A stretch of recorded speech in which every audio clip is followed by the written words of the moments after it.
Aqui na nossa apostila, na página 16, nós temos uma consideração bem interessante acerca do estado intermediário. O estado intermediário, gente, é entendido por aquele período entre a morte e a ressurreição. Quando o indivíduo morre, para onde ele vai? O que acontece com ele? Vai ressuscitar na fé bíblica, na fé cristã? Sim, vamos ressuscitar. Mas o que acontece nesse intervalo entre morte e ressurreição? Muito se diz a este respeito, até porque a morte é o fim último da existência terrena para todos. Todos vão morrer. Crentes morrem, não crentes morrem, pessoas de fé espírita, pessoas que não têm fé, todos morrem, isto é um fato. Todos, exceto aqueles que forem arrebatados, que é a nossa esperança, em que brevemente seremos arrebatados e então não provaremos a morte. Mas, salvo esta exceção, a morte é o fim último para todos. O fim último quando consideramos aqui esta existência física no mundo carnal. E por esta razão, ser então de interesse comum a todos, muitas teorias têm surgido acerca do pós-morte. Uns vão dizer que quando morreu, acabou. Outros vão dizer que depois da morte a pessoa volta a reencarnar em outras espécies, outros tipos de seres, não é? E, enfim, vão reencarnar em vidas melhores ou piores. A doutrina espírita e as doutrinas que compreendem ali todas aquelas religiões filosóficas orientais, que não são poucas suas vertentes, vão dizer inclusive que quando alguém morre, algum tempo depois esta pessoa volta a esta existência. E se essa pessoa foi boa, se ela teve aqui um comportamento digno, um comportamento bom, ela vai reencarnar em uma pessoa mais evoluída, uma pessoa melhor ainda. Agora, se ela aprontou muito nessa existência, se ela não foi tão boa nesta vida, tadinha, ela vai voltar mais em uma espécie inferior. Ela pode ser de repente um inseto, um animal de carga, o pobre jumentinho, não é? Que até há pouco tempo atrás estava em uso, um animal sofrido. Então o jumentinho provavelmente é alguém que numa outra encarnação foi muito ruim. Para estas religiões ou seitas, de repente você matar uma barata pode ser que esteja matando um ancestral. Matar um escorpião pode ser que você esteja matando a sua falecida sogra. Não é? Enfim, mas o que de fato acontece no pós-morte? Esta é uma pergunta de resposta difícil, até porque não conhecemos ninguém dentro da nossa geração que tenha de fato morrido e possa voltar aqui para nos dizer alguma coisa acerca do que acontece do outro lado, não é mesmo? Mas, neste caso, nós precisamos então observar, aprender com aquele que é Senhor dos vivos, tanto os vivos que estão aqui na terra, quanto os vivos que ainda ou que já estão do outro lado. Repito, tanto os vivos aqui da terra, quanto os vivos que já estão em outro plano. Quando o Senhor fala dos mortos, de Abraão, por exemplo, Abraão vive, porque o Senhor não é Deus dos mortos e sim dos vivos. Então Abraão, por exemplo, está vivendo em um outro lugar. Que lugar é este? Como ele está?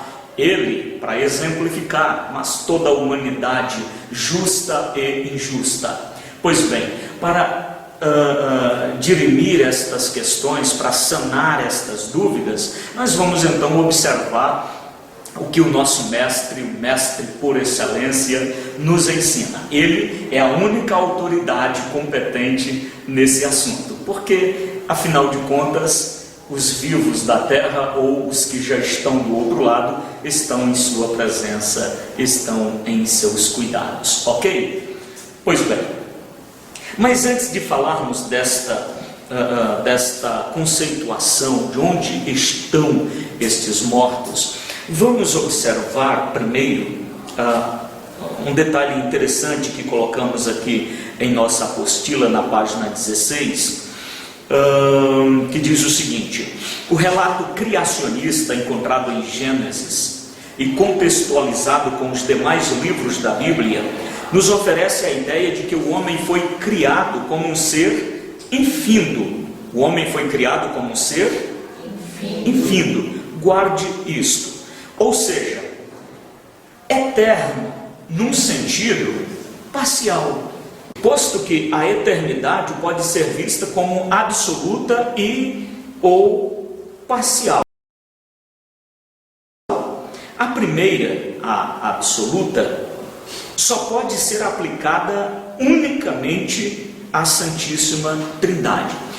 Por quê? Quando dizemos que alguém é eterno num sentido pleno ou num sentido absoluto, logo nós temos em mente alguém que nunca teve princípio e nunca terá fim. Dentro deste entendimento, somente a Santíssima Trindade pode se enquadrar. Deus não teve, Deus, tenho em mente quando digo isto, a divina Trindade, o Pai, o Filho e o Espírito Santo. A divindade nunca teve um princípio, ela é autoexistente e sempre existiu. Lembram daquela discussão que fizemos dentro daquela temática da doutrina da Trindade? Pois bem, ali nós deixamos muito claro este entendimento. Então, a Trindade existe num sentido de eternidade plena, absoluta, porque nunca teve início e nunca terá fim. Quanto ao homem, podemos dizer que o homem no sentido amplo, ser humano, podemos dizer que o homem é eterno.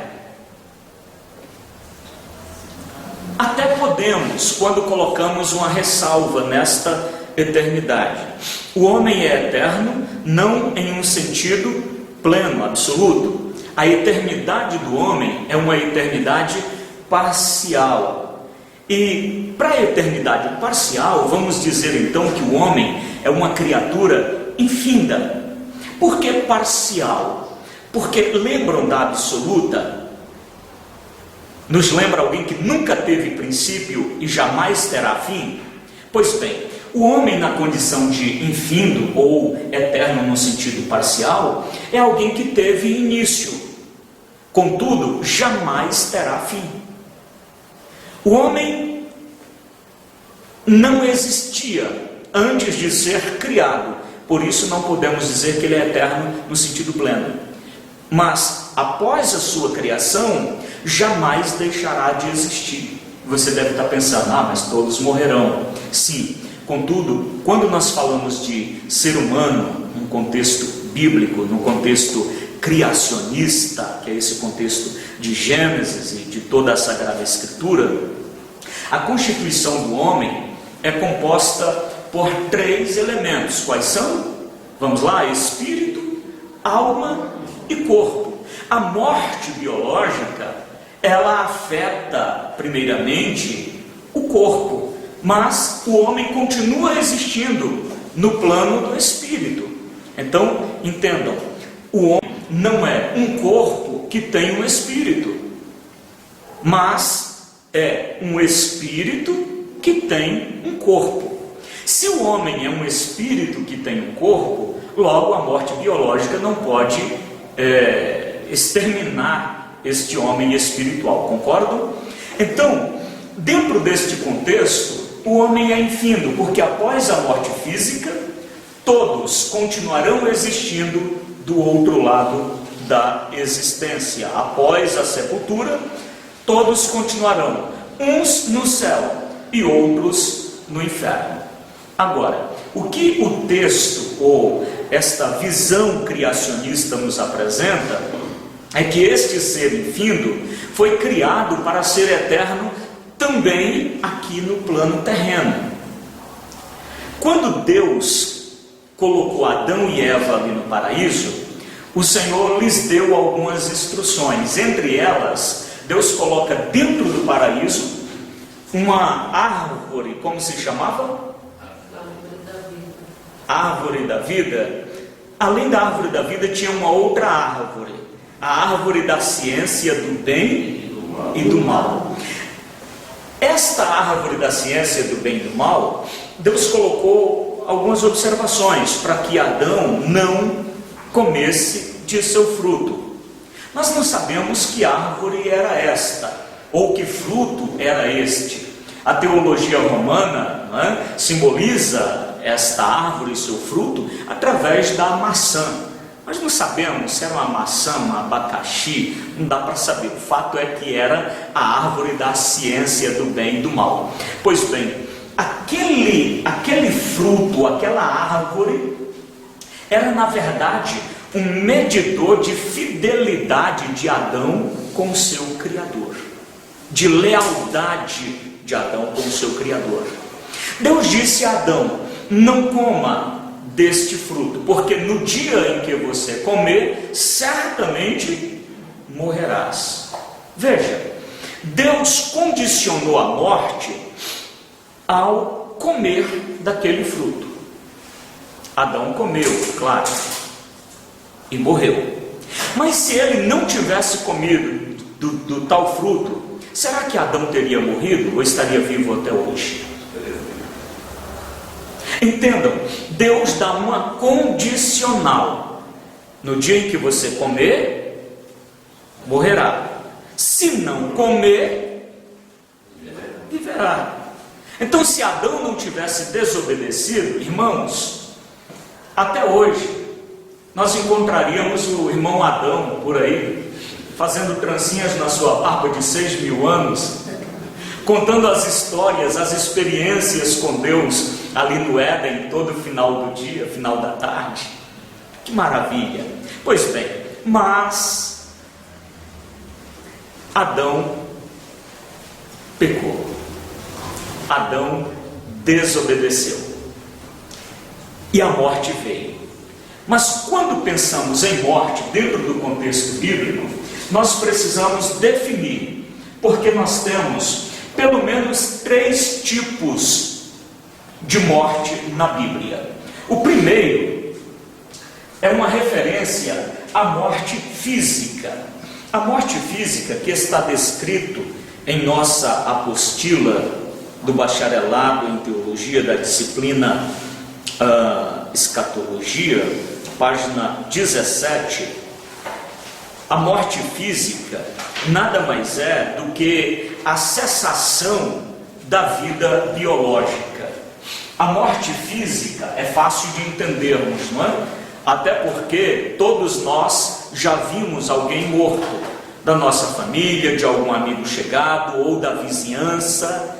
Nós já vimos esse processo, como é doloroso, como é sombrio.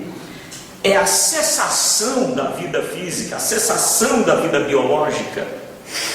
É o processo pelo qual o corpo volta à terra de onde saiu, o pó volta ao pó. E, de acordo com o ensinamento panorâmico da Sagrada Escritura, esse corpo que hoje nós usamos e que, por ocasião da morte física, vai ficar na sepultura não para sempre. Esse mesmo corpo, ele vai voltar à existência através da ressurreição.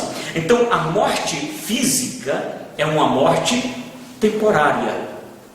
Mesmo considerando aqueles irmãos e os não irmãos, não é? O ser humano que morreu há há 5.500 anos, há 6.000 anos, 6.000, considerando aí as genealogias desde Adão, o ser humano tem 6.000 anos aproximadamente. Mas desde o primeiro homem que morreu, no caso o irmão Abel, o seu corpo, aquele mesmo corpo, vai ressuscitar. Mais para frente nós vamos analisar sobre esse misterioso processo da ressurreição. Mas ele vai ressuscitar, o mesmo corpo vai ressuscitar. Daniel vai nos dizer em seu livro que o corpo do justo ressuscitará de uma forma gloriosa, será glorificado em Deus. Mas o corpo do ímpio ressuscitará em vergonha, desprezo e nojo eterno. Então, mesmo aquela pessoa que teve o seu corpo queimado, não é? Comido pelas feras, enfim, qualquer que tenha sido o fim último daquele corpo, no dia da ressurreição, a terra vai dar conta, o mar vai dar conta, o fogo vai dar conta, mas onde houver o menor átomo do corpo desta pessoa vai ressuscitar. E aí o corpo ressuscitado terá algum diferencial, mas falaremos disso um pouquinho mais adiante. Agora, quanto à morte física, Deus havia falado para Adão: no dia em que você comer, certamente morrerá. Adão comeu do tal fruto, morreu no mesmo dia? Não. Mas o Senhor havia dito: no dia em que você comer, certamente morrerá. Adão comeu e não parece ter morrido no mesmo dia, não é?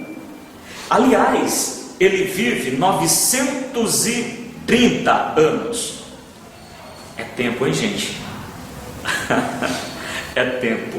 930 anos. Certamente muitos séculos depois da desobediência. Agora, esta morte física veio como consequência do pecado, mas não foi a única consequência. Houve ali uma morte imediata.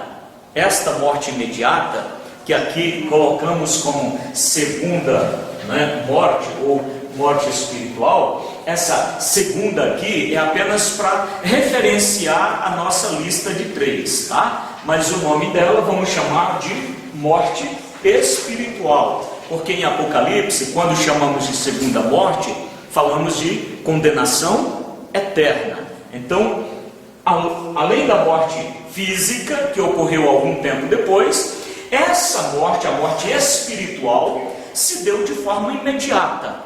O que é então a morte espiritual? Nada mais é, se bem que isto já é demasiadamente terrível, horrendo, mas a morte espiritual é a separação do nosso ser espiritual, do nosso espírito, da nossa alma, de Deus. É estarmos separados de Deus através do nosso pecado. Pedro, Paulo, os apóstolos, os pregadores neotestamentários, eles vão falar desta morte como um estado de separação, estando separados em nossos delitos de pecado. Isto aconteceu tão imediatamente após o pecado, que o que lemos na decorrência ou ao decorrer daquele triste relato do pecado de Adão, é que no final daquele dia, Deus desceu, como de costume, ali no Éden, para conversar com Adão e Eva. E contraditoriamente, neste dia, Adão e sua esposa estavam escondidos e com vergonha de Deus. Logo veio a vergonha, logo veio a indignidade, logo veio a separação. Adão já não se sente mais digno de puxar aqui um tronco de uma árvore, Deus puxar um tronco da outra e ficarem proseando até altas horas. Ele agora está com vergonha de Deus, ele está nu. e a nudez que ele vê e que ele envergonha é a questão da sua inocência que ele acaba de perder. Então, esta morte espiritual, ela ocorre com o indivíduo fisicamente vivo. Assim sendo, aquela pessoa que de repente da sua família, do teu convívio, da nossa vizinhança, que está vivo biologicamente, até se exercitando na academia, né? Saudável, mas se ele estiver separado de Cristo, essa pessoa está morta. É um zumbi espiritual, fisicamente vivo, mas separado de Deus. A terceira definição de morte na Bíblia, que é a morte eterna, essa então é chamada de segunda morte. Essa morte eterna se dá na terrível combinação dessas duas mortes aqui, olha. Esta morte eterna se dá quando o indivíduo morre fisicamente, em um tempo em que ele está espiritualmente separado de Deus. Então, a combinação dessa morte com essa gera essa, a terceira morte. Isto aqui é tão terrível, ou seja, vamos simplificar, vamos dar uma didática. Vamos pensar que o seu Garibaldo, ele não tinha uma aliança com Cristo. Vamos pensar que ele não havia nascido de novo, não era cristão, e eu uso esse termo com propriedade porque é Cristo quem salva. Então Garibaldo não era cristão, e por algum motivo ele veio a falecer, morreu fisicamente em um tempo em que estava separado ou morto espiritualmente. O resultado é a morte eterna, ou seja, ele será automaticamente lançado no inferno ou na perdição.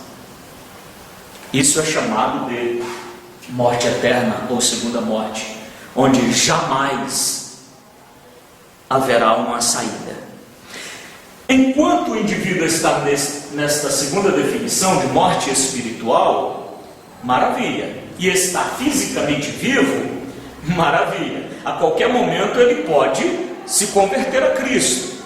Isso aconteceu com todos nós, antes mortos em nossos delitos de pecado e agora vivificados em Cristo Jesus, ok? Então dá para sair desta condição enquanto fisicamente vivo. Agora, morreu aqui, estando morto aqui, segue o juízo e não há mais o que fazer. Uma questão dentro deste capítulo ainda é onde os mortos estão. Aqui todas as religiões já tentaram explicar, procuraram dar uma resposta, mas quem de fato pode nos ensinar acerca destas coisas é o nosso mestre de Nazaré. E aqui eu quero considerar com vocês dois momentos para responder biblicamente a esta pergunta: onde estão os mortos? Quero considerar dois momentos: antes da morte e ressurreição de Cristo e depois da ressurreição de Cristo. Para explicar este ponto, eu quero analisar com vocês este mapa, este gráfico, né? É um gráfico muito didático, desenvolvido aí pelo pastor Lawrence Orson, né? Teólogo, pastor, cristão, que já mora com o Senhor na eternidade. Então ele desenvolve este gráfico aqui bastante completo, não é complexo quando nós analisamos todo ele de perto, um gráfico muito didático. E eu quero analisar só esse detalhe aqui, esse contexto. Estão conseguindo visualizar bem daí? Estão? Sim. Ok. Aqui na apostila vocês têm um belíssimo texto para leitura. Darmos mais objetividade ao nosso nossa ministração, vamos considerar o seguinte: no Evangelho de Jesus Cristo, segundo escreveu Lucas, no capítulo 16, versículos 19 a 31. Eu vou pedir para que um de vocês leiam, por gentileza. Ora, havia um homem rico, e vestia-se de púrpura e de linho finíssimo, e vivia todos os dias regalada e esplendidamente. Havia também no céu um mendigo chamado Lázaro, que jazia cheio de chagas à porta daquele, e desejava alimentar-se com as migalhas que caíam da mesa do rico. E os próprios cães vinham lamber-lhes as chagas. E aconteceu que o mendigo morreu e foi levado pelos anjos para os seios de Abraão. E morreu também o rico e foi sepultado. E no inferno ergueu os olhos, estando em tormento, e viu ao longe Abraão e Lázaro no seu seio. E clamando disse: Pai Abraão, tem misericórdia de mim, e manda a Lázaro que molhe na água a ponta do seu dedo e me refresque a língua, porque estou atormentado nesta chama. Disse, porém, Abraão: Filho, lembra-te de que recebeste os teus bens em tua vida, e Lázaro somente males, e agora este é consolado, e tu atormentado. E além disso está posto em grande abismo entre nós e vós, de sorte que os quisessem passar daqui para vós, não poderiam, nem tampouco os de lá passar para cá. E disse ele: Rogo-te, pois, ó Pai, que o mande à casa de meu pai, pois tenho 5 irmãos, para que lhes dê testemunho, a fim de que não venham também para este lugar de tormento. Disse-lhe Abraão: Tem Moisés e os profetas, ouçam-nos. E disse ele: Não, pai Abraão, mas se algum dentre os mortos fosse ter com eles, arrepender-se eu.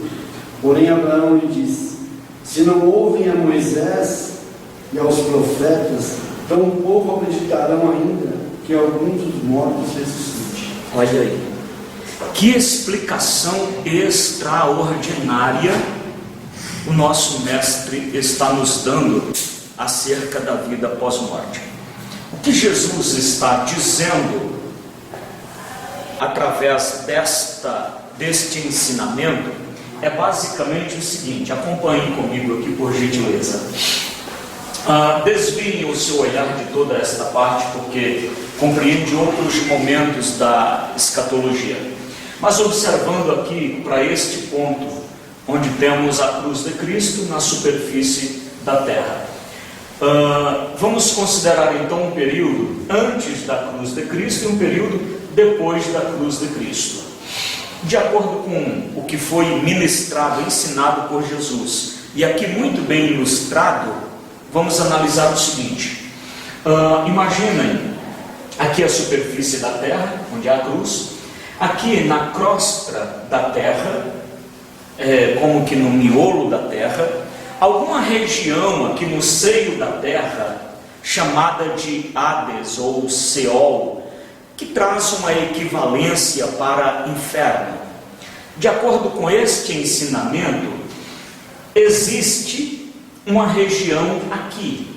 Depois Salomão vai nos dizer que o caminho da vida é para cima, para livrar-se do caminho da morte, que é para baixo. Em primeiro momento, vamos analisar o que acontecia com os mortos antes da cruz de Cristo, de Adão até Jesus, e depois analisaremos de Jesus até a sequência dos tempos. Antes da morte de Cristo, e vamos dar nome aqui como este ensinamento traz. Abraão morreu. Abraão é trazido pelos anjos para cá. Abraão desce para um lugar que vai receber o nome de seio de Abraão. Tem uma referência ao grande patriarca, um dos maiores vultos da Bíblia Sagrada. Então Abraão é trazido pelos anjos, ou pelo anjo, a esta região inferior, que é um paraíso, apesar da sua localização. Então tem aqui um paraíso que abriga Abraão, Isaac, Jacó, Abel, Adão, por que não? Ou seja, todos os justos, todos os santos, desde Adão até o último, naquela ocasião, antes da morte de Cristo. Todo justo desce para cá. Aqui é um paraíso. Agora, de acordo com este ensinamento, com o ensinamento panorâmico do Sagrado Texto, enquanto o justo descia para esse paraíso, para esse seio de Abraão, o ímpio também descia.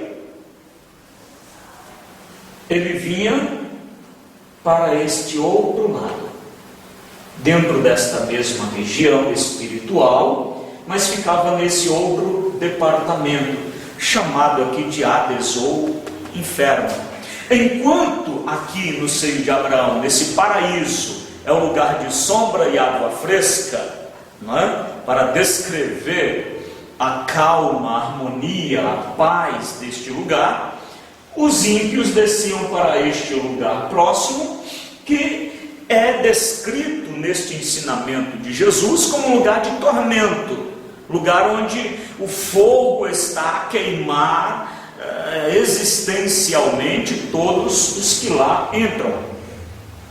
Uma outra informação, um outro dado muito importante que Jesus nos apresenta é que tanto o pessoal justo que está no seio de Abraão, quanto os ímpios, eles estão vivendo aqui de forma consciente. O homem ímpio, descrito apenas como rico, que estava aqui não por ser rico, mas por ser ímpio, se fosse pobre e ímpio, também estaria aqui, como é a realidade de tantos outros que lhe fazem companhia.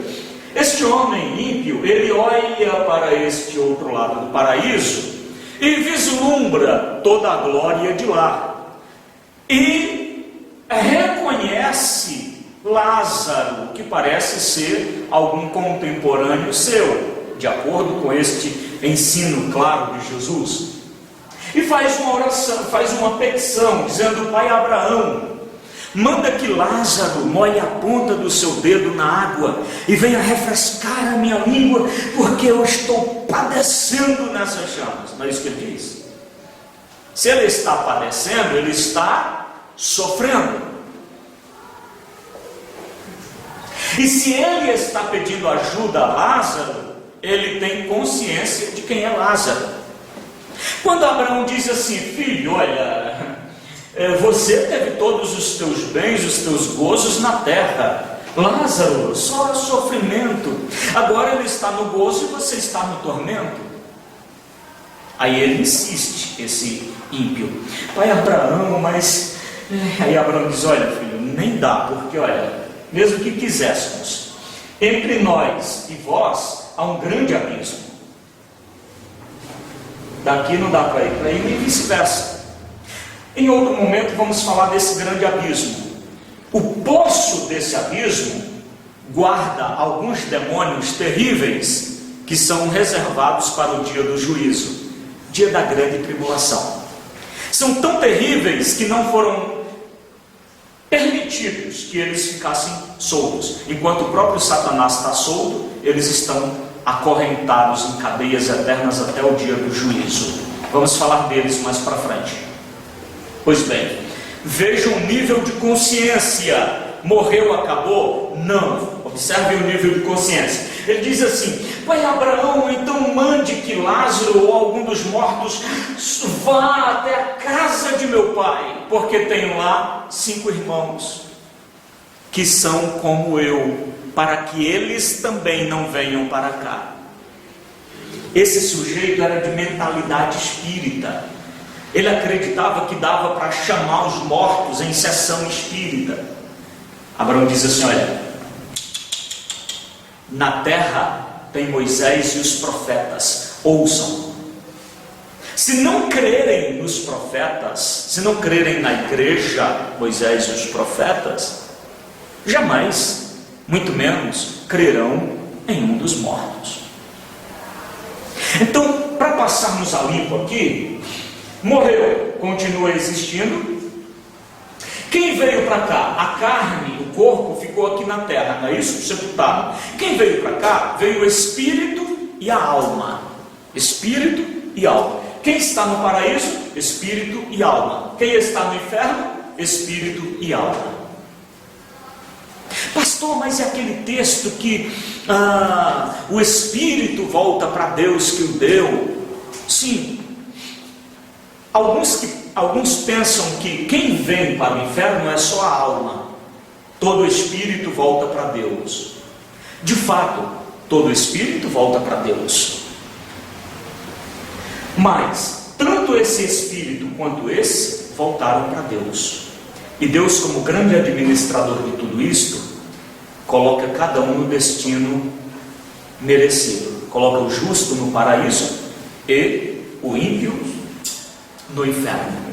Mas o dono de tudo isso, o grande governo de tudo isso é o eterno, é Deus. Agora, notem, o que é o Espírito?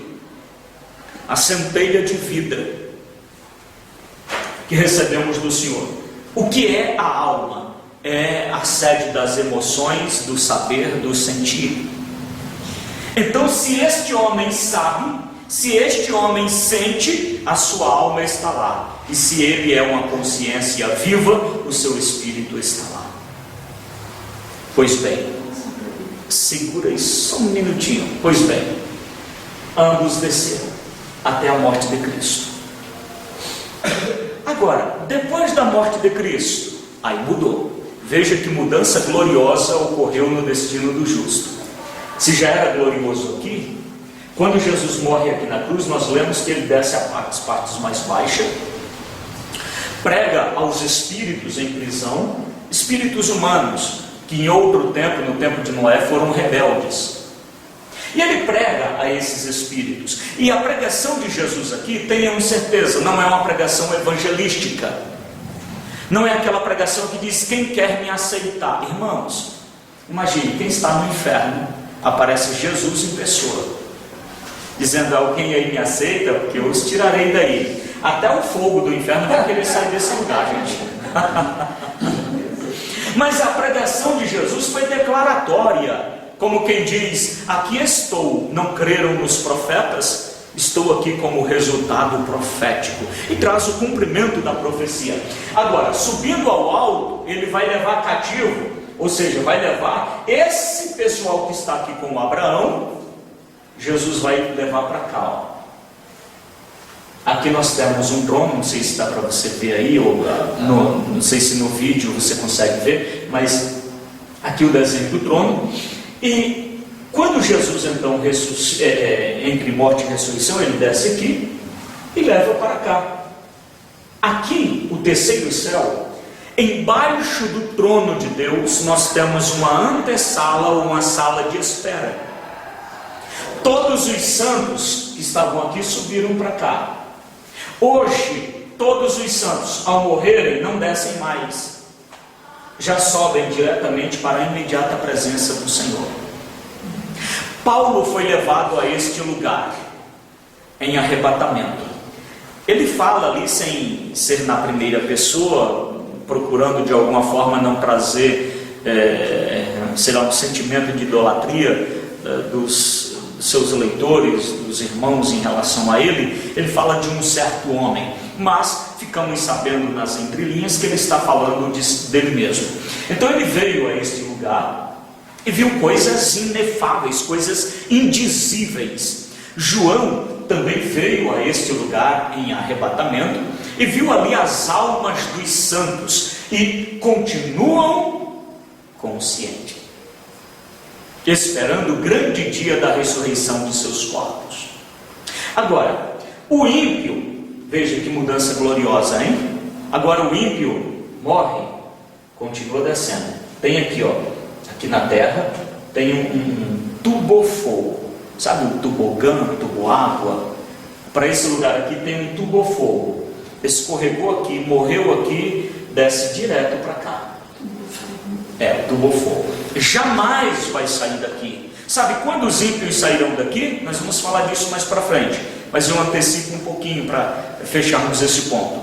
Ele vai sair daqui assim, ó. Pega aqui a primeira direita, mantém a direita, passa o cruzamento, final esquerda, sobe, grande juízo do trono branco, é sentenciado, pega a primeira descendo e... Pois é. Aqui há o grande Geena, ou o inferno eterno, segunda morte, onde o fogo nunca se apaga, e o bicho, por referência a quem for lançado lá, jamais morrerá. Consciente. Para sempre, consciente. Os demônios que estão presos vão lutar.